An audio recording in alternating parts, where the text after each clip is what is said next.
Good evening. My name is Jeffrey Diggs. I am the host for tonight's segment of Cues on the Move. And I'm delighted tonight to have a special guest. I'm going to introduce to you all in a moment here.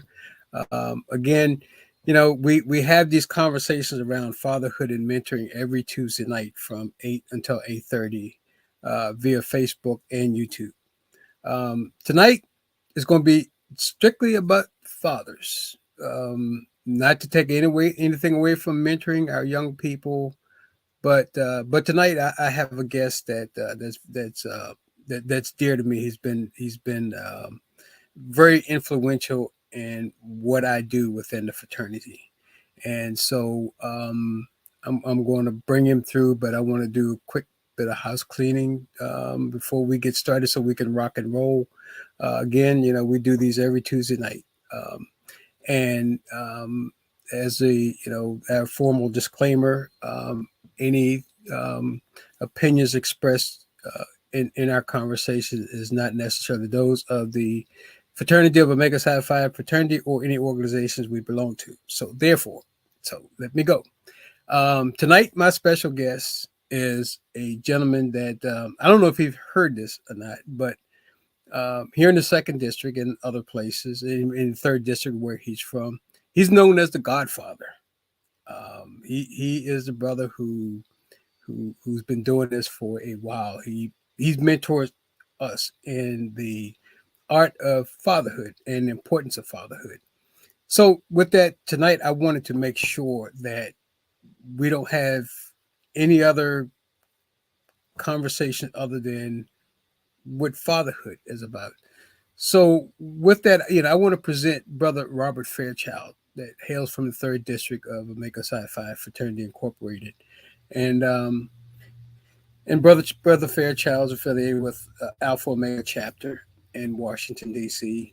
But the fraternity as a whole owns his brother worldwide. So with that, I want to bring on my good brother Robert Fairchild, and welcome to Cues on the Move. Thank you very much. I'm glad to be here, and hope we'll have a good conversation this evening. Well, we definitely will have a good conversation. And I know I think that you did like maybe our first or second show back about yeah, five, 6 years ago. it's been a while. Yeah, Yeah, definitely. It was yeah, fun. Yeah. yeah. So And back then is when fatherhood became a standing committee within the second district. And so we learned the importance of celebrating fathers. You know, um, you have quite the legacy spanning fatherhood and support of fathers. Um, and tonight, I just want to make it, we just need to pick your brain. We need to feel okay. your passion about fathers.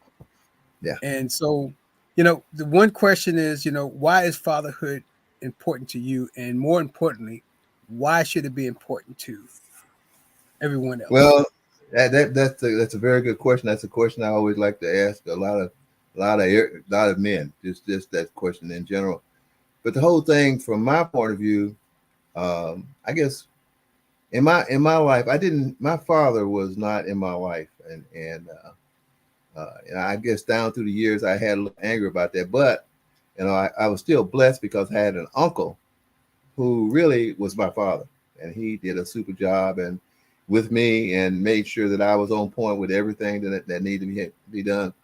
But I just down through the years, you kind of have some things that kind of you look at and say, I mean, reach out to some other people. And I've had the experience of having had conversations with other people, trying to help them through the difficulties of not having a father around.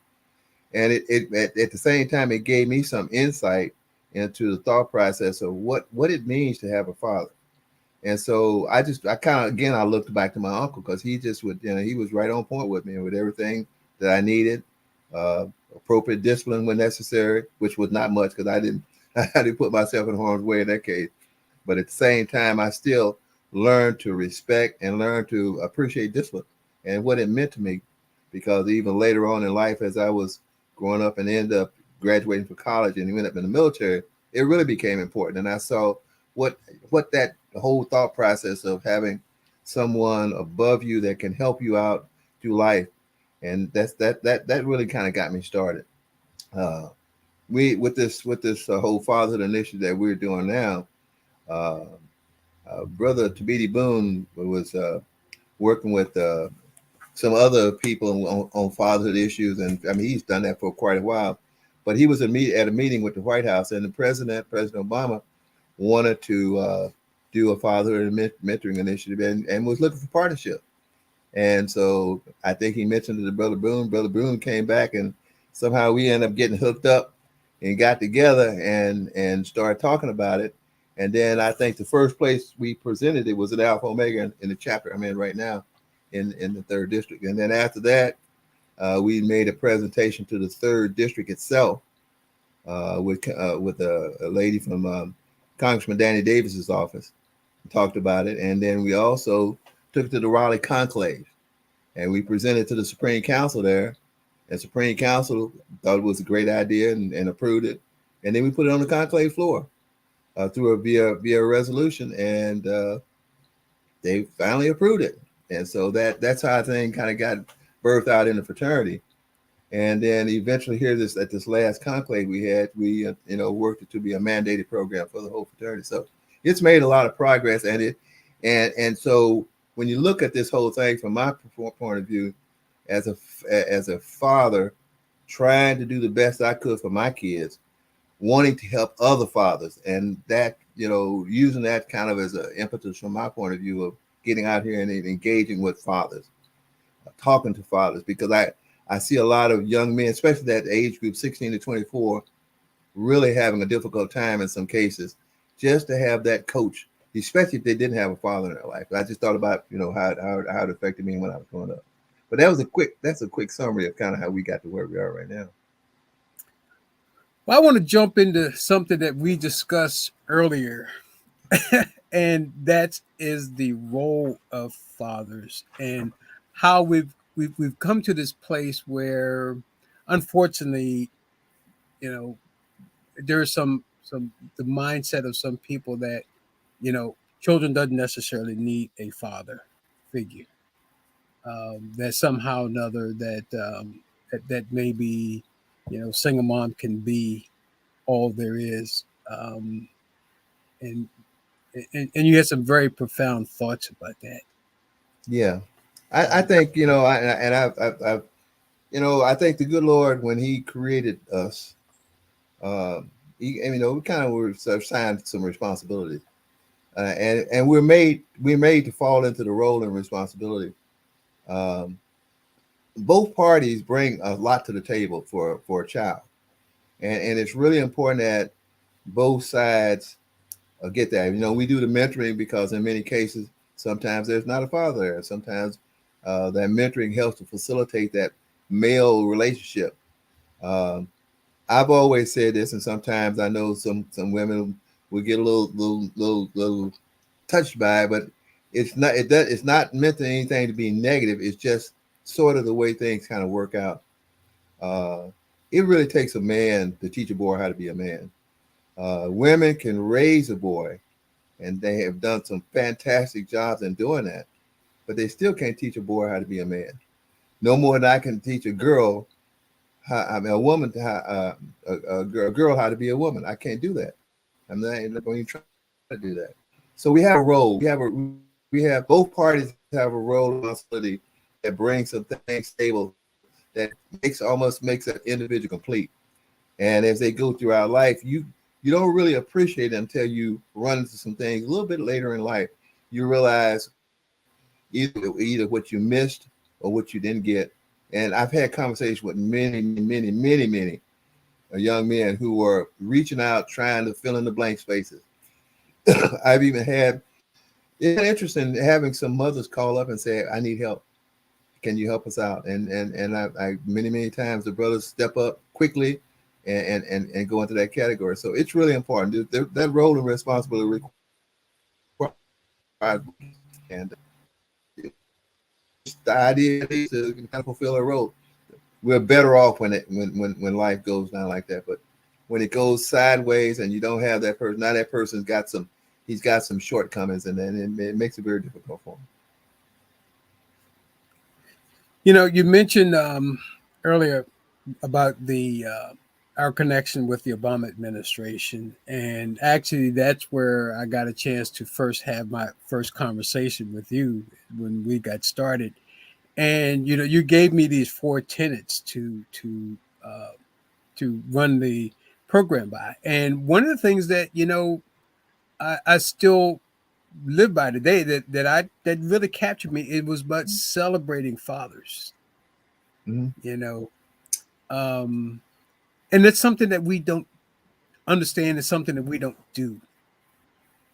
Well, it's kind of interesting. The male creatures, we kind of, you can't miss Mother's Day. That's just, and it's just kind of a natural phenomenon that you really want to step out and do some great stuff for mothers. But sometimes with fathers, when it comes to the father side, if fathers don't ask a lot, and sometimes by not putting that kind of thought process out there, you don't celebrate father, you don't get the pressure to have to do a lot.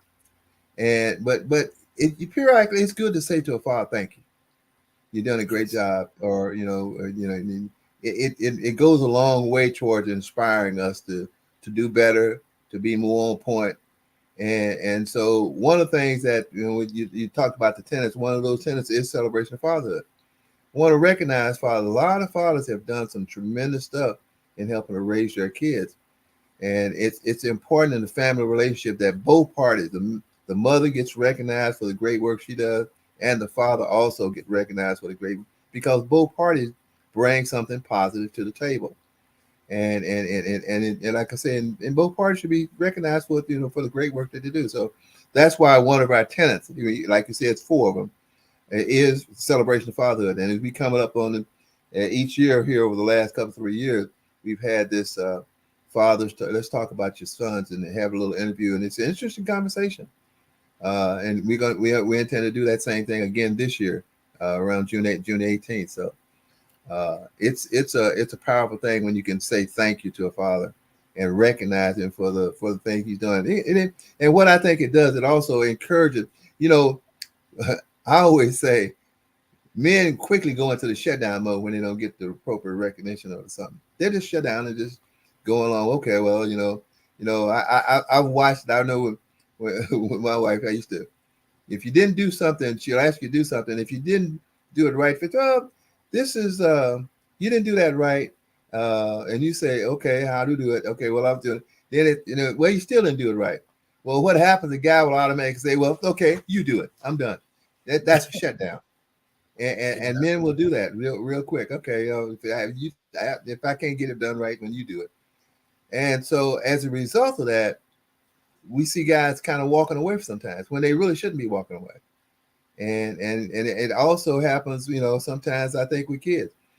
It's kind of interesting talking to a lot of young men who are trying to be young fathers. They get a little frustrated trying to deal with some of the issues they have, and they'll fight a battle. They'll fight it, but it's sometimes guys just say, I can't deal with this, and so it's just too much for me, and they'll walk away from it. So one of the things we're trying to do is encourage, you stay the course. If you need help, reach out and help them, and so that they know that there's help there. And I think that helps to keep them from shutting down. That shutdown can have a disastrous impact, because if you give up, you're not only giving up on yourself, but you're giving up on that kid. When a young kid comes into this world, they really need the support of both sides of that family. So in many cases, we've had situations where we'll say, look, you don't have to, if you and the lady can't get along with each other, that's cool, but you guys need to come together to work for that kid, because if you bring a kid into this world, you have a responsibility to bring that kid up so that kid can be successful and live a positive life when he grows up. So it's just not one person's responsibility, it's both parties' responsibility to do that. Unfortunately, sometimes the system fights us and keeps us from doing what we really need to be doing as it relates to our kids, and which is kind of sad. Like when you have a agencies giving you money and then saying the father can't be around. That never made any sense to me. That father is important to that relationship, and or we'll give you money, and when we find the father, we're gonna make him pay it back. It's still you drive that father out of the house, which just doesn't make no sense at all. So that's one of the things we've been trying to help to work with and deal with.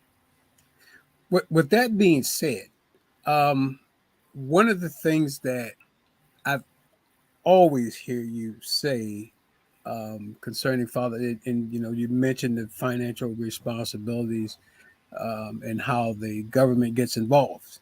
Mm-hmm. This notion and the term that you have been fighting for the longest time of that of a deadbeat dad.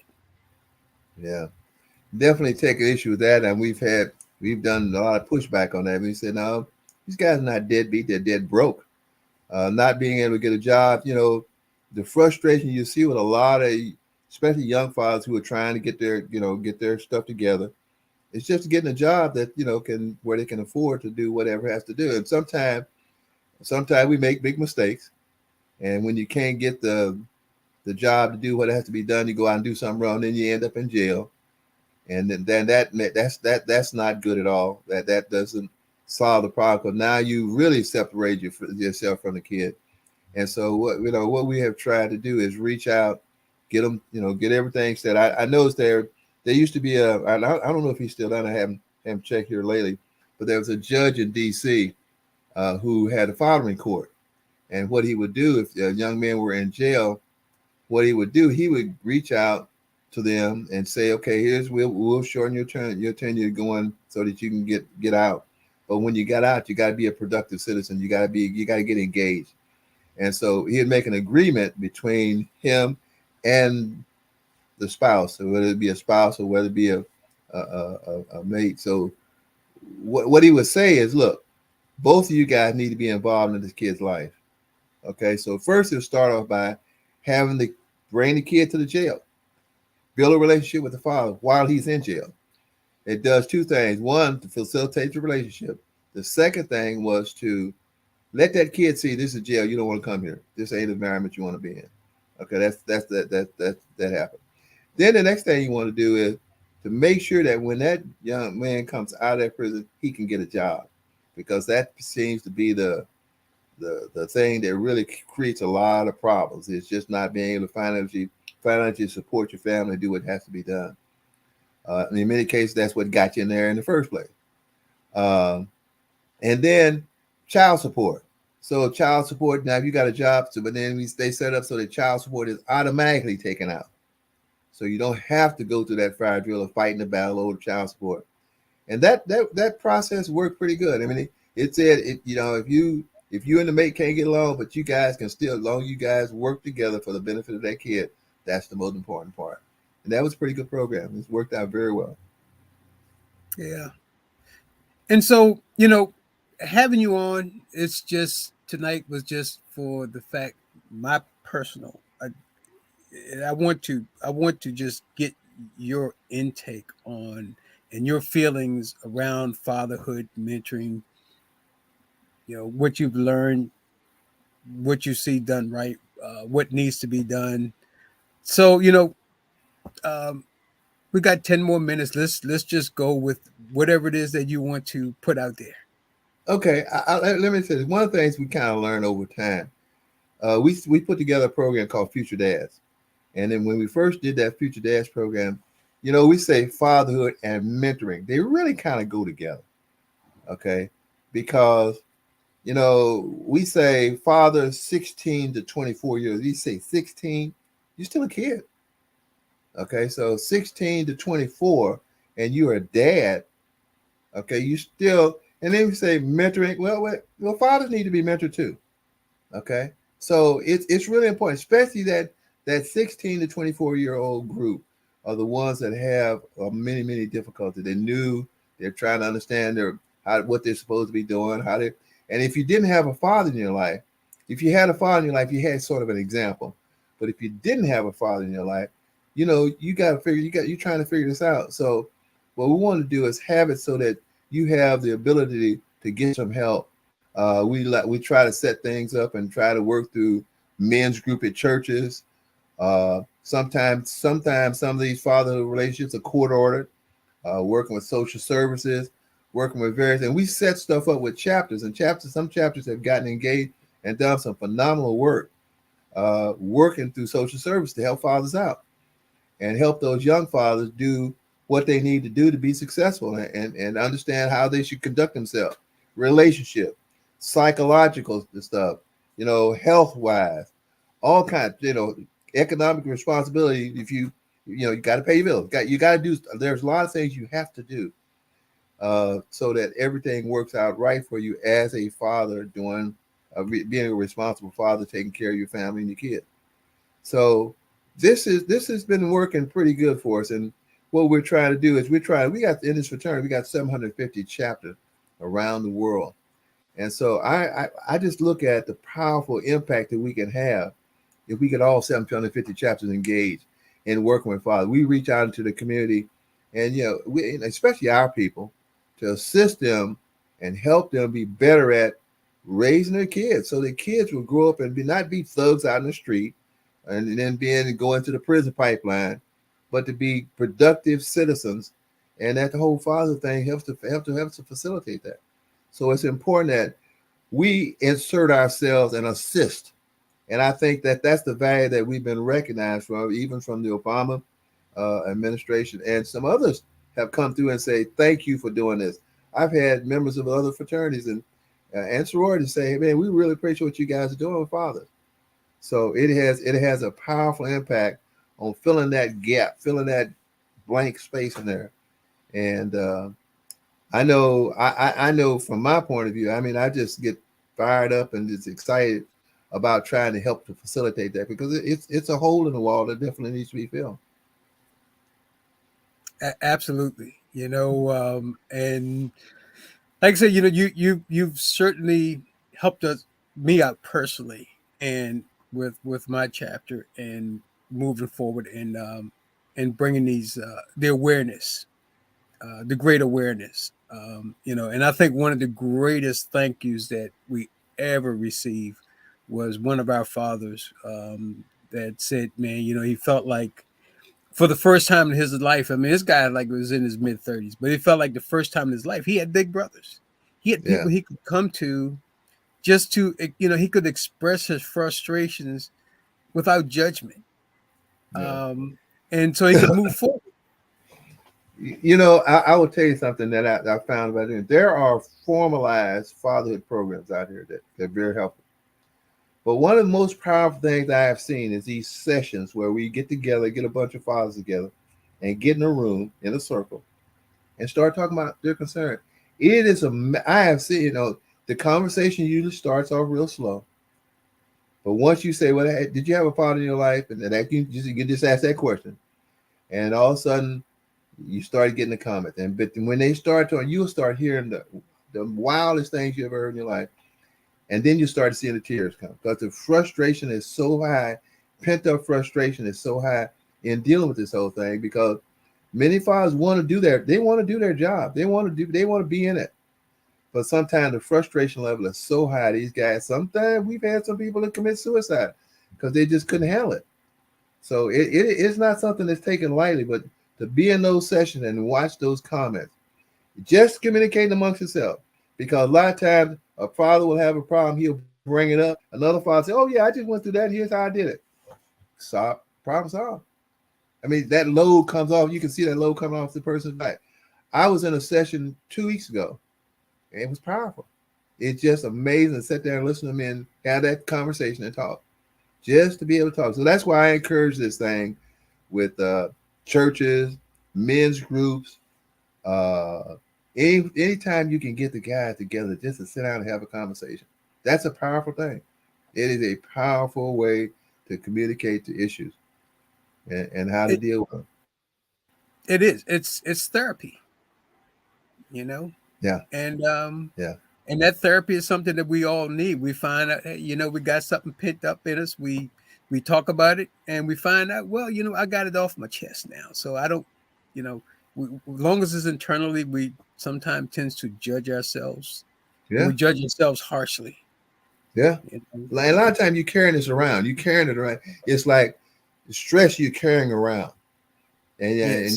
you get opportunity. You sometimes I'm macho. I can handle this. No, no, not really. You're carrying it around. You're never having a heart attack because you're stressed out. But when you get the opportunity to get with other guys, share your thoughts, and just kind of let it out there. And the guys are sympathetic because they're going through the same thing.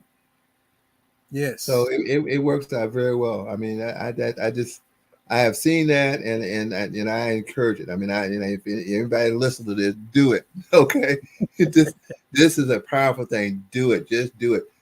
Churches, y'all can have a powerful men's ministry. Just let them guys get together and talk, and you mix it and have some prayers in there and some other things. Man, you walk out doing feeling 100% relieved, just in life, just life in general. You feel good about life. Yes, I have a very dear friend of mine who's part of your chapter, and I know you guys are working on something you can't really necessarily talk about right now, but it's going to be powerful here real soon. But along those lines, and so with this podcast, I'm encouraging everyone that gets the chance to see this podcast to share it with others. Doesn't beyond Omega Psi Phi Fraternity Incorporated. We have the fraternities and sororities, the part of the Divine Nine. Share it with all of them. Yeah. You know, because we can make this thing happen. You know, we can build fathers, and while we're building fathers, we're building children. Mm-hmm. You know, and that's the name of the game when you're talking about mentoring. Well, as you said, Brother Fairchild, we would never take anything away from women in their role. Because even as men, as strong as we are and all that we do, we can't give birth. Mm-hmm. But we have to find our role, and our role is our role. And so I think as we build fathers to be there, we will find that, hey, if we do our role, then there's less work for women to do. You know, Well, I will tell you this, and I know we get down close to the end, but they did a study about I guess a couple of years ago, and they found out that as far as the black father is concerned, probably the most involved father of all the races in this country. That was a study done by Pew and backed up by the CDC. So we've stepped up in a lot of ways, and sometimes there's a false narrative out there that says black fathers not involved with their kid, but that's not true. Black fathers definitely want to be involved with their kids, and it's also one of those kind of things where uh, they sometimes get in trouble trying to be involved with their kids, and so sometimes that can be misread. So, but it's a powerful thing. Being involved with your kid is an absolute must. We got to do that so that we raise kids up to be productive citizens. We don't want our kids to grow up to be thugs and then potential candidates for judge. That's not something you want to. And men, I love it when I see men get involved, going to schools and making sure the kids are doing the right kinds of things or protect the kids. And we've had that in DC where you know walk with the kids if they feel like they're going through areas where there's some difficulty. Be a man and protect them kids. That's part of our responsibility to make sure raise these kids so these kids can grow up in a productive kind of way. Be very good citizens as they grow up, and then they become the men of the future. And yes, and it's all I know this is focused on the male thing, but it does an awful lot for a daughter to see her father as an example of what you want to look for in the future. So when that father's doing the right kinds of thing, that's a good example. That's you all. know, this is the conversation we're going to have again. We're going to have several more of these. I know that there's some exciting things coming up. So I would implore our viewers to reach out to the Alpha Omega chapter in Washington D.C., the third district, um, and just within the fraternity, Omega Psi Phi fraternity, we've been running on the bottom the banner with different websites that you can log into to find support. Um, but not to say that we have the perfect model, but we encourage everyone to get involved with fatherhood. Um, and I think that as we work together in this, we can do a lot to improve our community. With that, that's our time is up. But Brother Fairchild, I cannot thank you enough for Thank you very much for allowing me to be with you. for taking the time just to share your wisdom, your passion, your insight with us, with fathers, and you got my personal commitment. We're going to have more of these podcast type of sessions, and some other things that's coming in. I know you have some ideas and some things coming up, and we've got to capture that and spread that word around. As I tell my brother, the other host of this show, that when I get a hold of some great stuff, man, I spread it like a bad cold. I'm gonna make sure everybody got it. So with that being said, we're going to be turning this back over to the studio, and I thank you so much. And this has been our latest edition of Cues on the Move, um, every Tuesday night at 8 p.m. I thank you so much, and good night. Good night. Take care.